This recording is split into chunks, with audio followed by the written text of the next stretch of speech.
it's difficult to understand some human beings unless you assume that they are motivated by fear. That fear is the primary motivation for their behaviors. And it can be fear of God, fear of failure, fear of disrespect, fear of inadequacy, fear of losing what you have, fear of death. But there's always another alternative. Sounds way too simple. It's called love, is the antidote.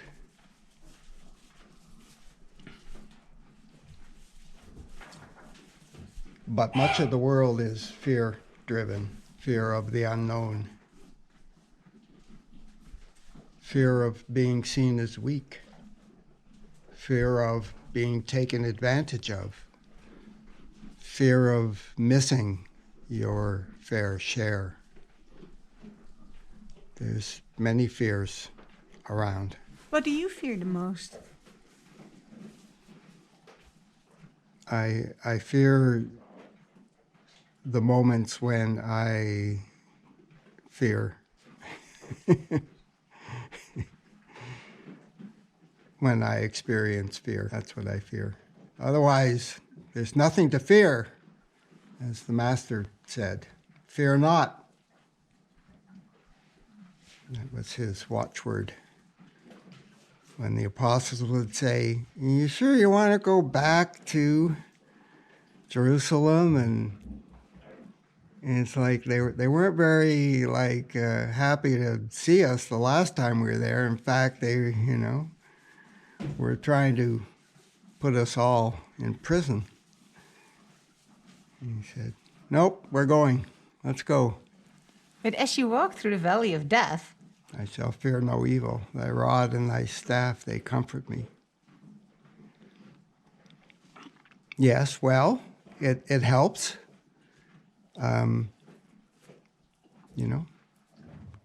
Believing, to be a true believer is helpful, especially in times of stress and turmoil, and when the world that you have become accustomed to is disintegrating before your very eyes, because it was just a bunch of agreements among people, and as long as everybody agreed that it was so, it was so. And as soon as enough people decide that something else needs to be so, well, that will be so. So there. It's a good time to be a prophet, to be prophesizing, because the future's up for grabs. The future will be whatever people choose it to be. Sorry to deliver the bad news. You will get the future you believe in. It will come. Yeah, rest assured. When people operate from fear, which means the fear of the other, the fear that the person you're interacting with shares your motivations. They're also a fearful person. They could do you harm out of their fear. So that doubles your own fear of what it gets very intense, why do people experience the bad stuff when we create our own reality? Who would ever want to choose to experience pain and suffering and loss and sickness and death?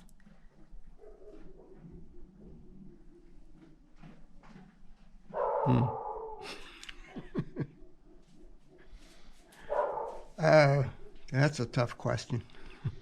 That's why I'm asking.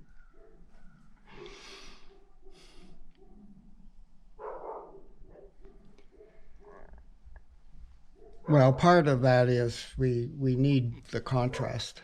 Yeah, my landlord wants to come and inspect the property in the middle of a pandemic, like in 2 days, and I haven't seen him in 10 months. And sent him an email saying, "Don't you dare step foot on this property or I will call the police." Am I clear? I get very defensive when my well-being and the well-being of my family is threatened. I have no compunction about reacting vigorously and with as much force as is appropriate under the circumstances. As the master said, how many times must I forgive my brother? 7 times? Nay, 70 times.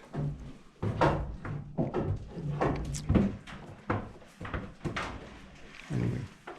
Well, I think we reached it 70 times already. I think we've done that.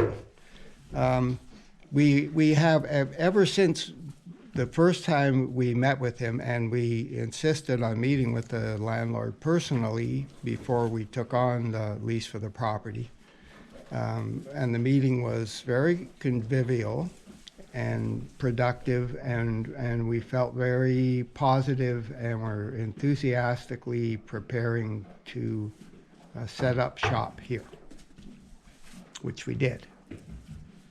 And repeatedly over the period of our stay here, which has been 10 months so far, we have been constantly offering assistance with the management of the property, while managing the property ourselves anyway, because the farm staff was overworked and did not have the time or the inclination to look after the property. So we did it on our own time. And we documented every part of that. So for at least the last 6 months, almost, we've been asking to renegotiate the terms of our lease to better reflect the conditions that we found the property in, and our efforts to remediate the deficiencies and make improvements to it as far as biodiversity, energy efficiency, mineral balance, respecting the wild places, all those good things. But for some unknown reason, the landlord has chosen to ignore our efforts or belittle them or just frankly to view us as just a monthly check, which he already had, post-dated checks. He already had those checks, so as far as he was concerned, apparently we're just a number on a piece of paper and not worthy of further consideration, just a business income. I have no problem loving my landlord as a child of the Creator, even as I am. That in that we are equals and we are brothers. And that is a spiritual truth that I live by. That does not excuse rude behavior. Rudeness is rudeness. One should at least be civil. One should engage in civil discourse with your neighbors. That is called civilization. And we could all use some civilization right now. What does it mean to be civilized? It means to be an appreciation of all that is, that all is provided, that there is nothing missing. One thing I refuse to believe is that our landlord is actually going to personally view any of the wonderful, fantastic videos that anime has shot and edited and posted while she's been living here. It's just an amazing collection of hundreds, and I'm not kidding, hundreds of videos, each of them hand done by her personally, shooting, editing, posting. Fantastic. Great piece of work. I don't believe our landlord has shown the least bit of interest. The videos are there. And they tell a story of beauty and fun and perseverance and good advice on how to properly look after a piece of land and why it's worth your while to do a good job. Yep. Who benefited from this? The landlord certainly did. The place got spiffied up and looked after and well loved. And we also benefited because we were able to do more or less what we wanted to do here because we had the opportunity to do so. So we did, and it's been great. Because we had an absentee landlord. Yes, he was busy elsewhere and only seemed to pay attention when there was some hiccup in the cash flow coming or going. I have lots of compassion for his situation. He's a large landowner. He owns multiple properties in many locations, a mini empire even. He is a genuine real estate mogul. And I read The Economist myself, just for fun.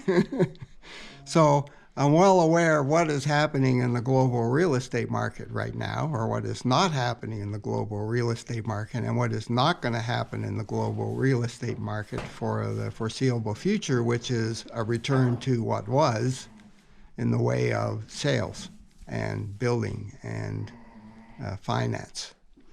All of that is like poof, So he, I am sure, must be in quite a desperate situation as far as cash flow is concerned. And that was, and he fears for the integrity of his empire. That he will be forced to liquidate assets below their real value. And that will cause him financial loss. Here is my prediction, based on my observations of the behavior of the individuals that we have been interacting with while we've been living on this property for the last 10 months. We have done a thorough analysis of the personalities involved, of their various habits and tendencies, and their strengths and their weaknesses. And we have constantly and consistently tested and probed the whole enterprise, poked it and prodded it in many different ways for many different reasons in order to determine how the organization was functioning and how it was dysfunctioning.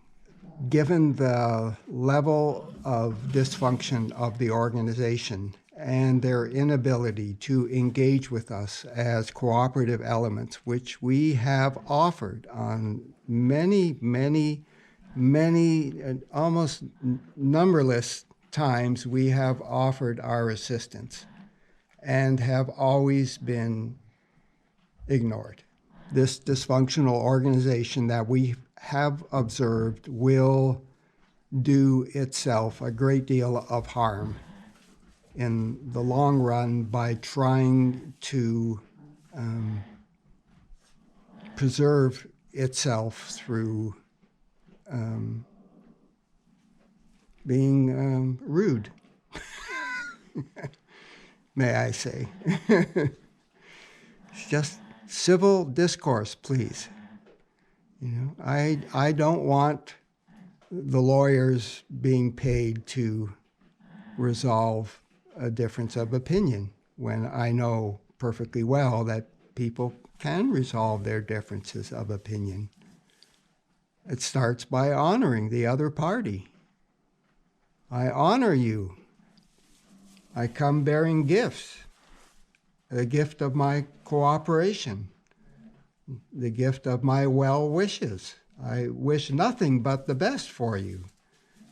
I wish you to have, everything that your heart desires.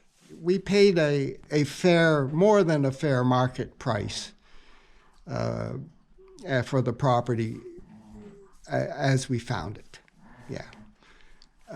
Well, we paid for a But executive home Yes. and getting a fixer-upper. Yes, that's true. It had been freshly painted on the front where you could see it. Not around the back where I guess the tenant is not supposed to go or something. The interior had been freshly painted. It was totally decorated to the nines, full of furnishings. They really wanted to rent it furnished. So even though the furniture was superfluous to us, we agreed to that. I suppose we were naive in thinking that it would buy us a bit of cooperation from the owner if we cooperated with their desires initially, which we did. We fulfilled all of their requirements and demands, and there were quite a few. Many, many pages of documents, of obligations, and so on. So it wasn't a one-page lease or a handshake. Or a favor. Or a favor. No, we were paying market rates for something that we expected to be able to use right away. Instead, we ended up with a property that had been neglected for years, systematically neglected, with somebody just either bush hogging or weed whacking to make it look presentable for those periodic times when the owner would drive through to inspect the property. So we've been excellent tenants. And they've been not great landlords. Not great. They could improve. There's room for improvement. I'm going to defend my landlord, who I pretty well lost all respect for over the course of the last 10 months. But I'm going to defend him as a human being, that he's in a desperate situation. I can't, as a person whose debts I thought were manageable, but are now, who knows whether I can continue to manage my debt load. But my debt load is minuscule compared to his debt load. He is a developer. He borrows money. He doesn't use his own money to build things. He borrows money from other people to build things, and then he sells them. And then he takes his cut, and then he pays back the people that he borrowed the money from, and everybody's happy. And he's not selling right now. Sales are like, they can pretend as much as they want that they're still in business, but there's nothing happening in the real estate market. It's as frozen as everything else. And that's his bread and butter, and that's his cash flow. And all of a sudden it's freezing up, so he's going to put the squeeze on anybody that he thinks can assist him in covering his cash needs on a daily basis. He's got an office, he's got staff, he has maintenance contracts. I mean, he's the real deal. He's fully invested in maintaining his business. Anyway, that's the end of my compassion for him. I'm feeling his pain. I really am, and and the only remedy I can offer to him is to turn to his Savior and give his life over to his Savior in totality, and let his Savior work through him to make everything okay, no matter how it turns out. It will be okay. The secret of creation is that it's happening now. It's like it didn't start at some point, it's going to end at some point. It's an ongoing process, you know. It's right now. Oh, and right now. It's a continuous process. You can't freeze it. You can't stop it. It's ongoing. Creation in all its glory, in all its dimensions, in all its endless possibilities, is unstoppable. Yeah. So you want to join the club, or what? Do you want to be a creator? It's there for the taking. If you so desire, you can create the world that you want. Well, you've already done that. Everyone has already done that already. We have already created the world that we desire, and that's why we find ourselves in that world. Although if you didn't desire it at some point, you wouldn't be in it. You wouldn't be experiencing it if it hadn't been a desire at some point in your experience. Okay?